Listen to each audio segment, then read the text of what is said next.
जाती है। शाह मर्दा शेर अफ्ता कुव्वते परवरदिगार ला फता इल्ला अली ला सैफ इल्ला जुल्फिकार। अली जैसा कोई जवान नहीं है और अली के तलवार जैसी कोई तलवार नहीं है। अरे मुसलमानों, उसने कहा मैं नहीं लड़ूंगा, छोटा बच्चा है। आखिरकार कहा कि तो फिर कौन लड़ेगा?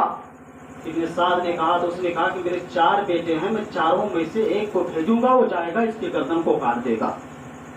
मामूली समझते थे। और आया तलवार को लहराते हुए कहा कासिम उससे लड़ने के लिए आए हो? इमाम कासिम ने कहा हाँ। इमाम कासिम ने कहा भी सुधर जाओ, भी वक्त तुम्हारे लिए बहुत है, सुधरने का वक्त अभी बाकी है। कहा नहीं, लड़ने के लिए मैं आया हूँ, तुमको इसी तलवार का जायका चखाऊंगा। इमाम कासिम ने कहा अच्छा ठीक है, भी देखता हूँ कौन किसको कत्ल करता है, कौन किससे लड़ता है, कौन जीतता है।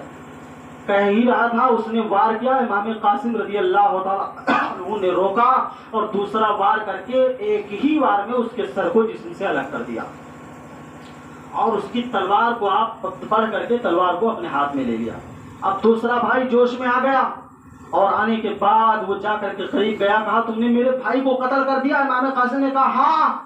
कहा मैं अभी तुम्हें बताता हूँ, मेरे भाई को तुमने कत्ल किया है, कत्ल करने का बदला मैं तुमसे लेता हूँ। इमाम कासिम ने कहा मरदूद तुम मुझसे क्या लड़ेगा? आपने एक बार फिर किया और दूसरे को भी कत्ल कर दिया। तारीख शाहिद है, तीसरा आया और बिल्कुल लरसता हुआ आया, कासिम तुमने मेरे 2 भाइयों को ले लिया है। तीसरे को अल्लाह के शेर ने तलवार को फिजा में बुलंद किया और लहराया, एक ही बार में कत्ल कर दिया। अब चौथा आया, उसको भी कत्ल कर दिया। अरे मुसलमानों, ये बापरसक नामी पहलवान सारा मंजर देख रहा था, मामला देख रहा था। तब गया और दौड़ करके आया, कहा अरे कासिम तुमने मेरे 4 बेटों को ले लिया है। और जब उसकी निगाह तलवार पर गई, कहा तूने मेरे तलवार को भी छीन लिया है, जिस तलवार को मैंने 10,000 दिनार दे करके खरीदा था, उस तलवार को ले लिया है। इमाम कासिम से कहा कि मैं तुझे भी कत्ल कर दूंगा। से रसूल इमाम कासिम रज़ी अल्लाह तआला अन्हु ने कहा अरे मरदूद तुम मुझसे क्या लड़ेगा, मुझको क्या कत्ल करेगा? अभी तो तुझे यह सलीका नहीं है कि घोड़े की जीन कैसे कसी जाती है। इतना जुमला कहा था, तारीख शाहिद है। फौरन घोड़े से नीचे उतर करके घोड़े की जीन को देखने लगा। अल्लाह के शेर ने तलवार को फजा में बुलंद किया और एक ही वार में उसके बाप को कत्ल करके जमीन पर गिरा दिया। अरे मुसलमानों, इब्न साद ने कहा एक एक करके जाओगे तो सब कत्ल कर दिए जाओगे, खबरदार सब लोग हमला कर दो। इमाम कासिम ने कहा चाचा जान बहुत प्यास लगी है, पानी का चंद कतरा मिल जाए तो मैं सारे लोगों को कत्ल कर सकता हूँ।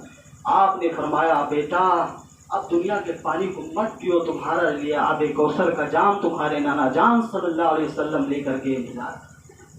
अरे मुसलमानों, इमाम कासिम रज़ी अल्लाह तआला अन्हु को चारों तरफ से घेर लिया।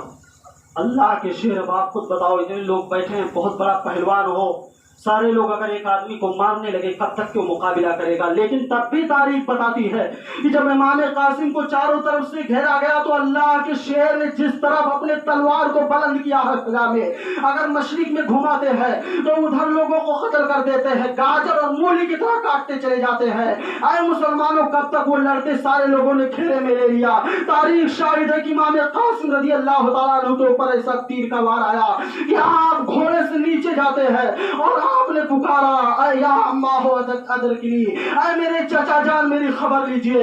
इमाम अली मकाम जब पहुंचे हैं, इमाम कासिम को उठाया तो उनकी रूह जिसमें अंसुरी से परवास कर गई। इन्ना लिल्लाहि व इन्ना इलैहि राजिऊन। अरे मुसलमानों, करबला का वाकया तो आप सुनते रहते हैं और सुनते रहेंगे, लेकिन ये सब मामला क्यों हुआ इसका निचोड़ आप समझिए। इसलिए हुआ ताकि कोई मेरे बाद मेरा नाना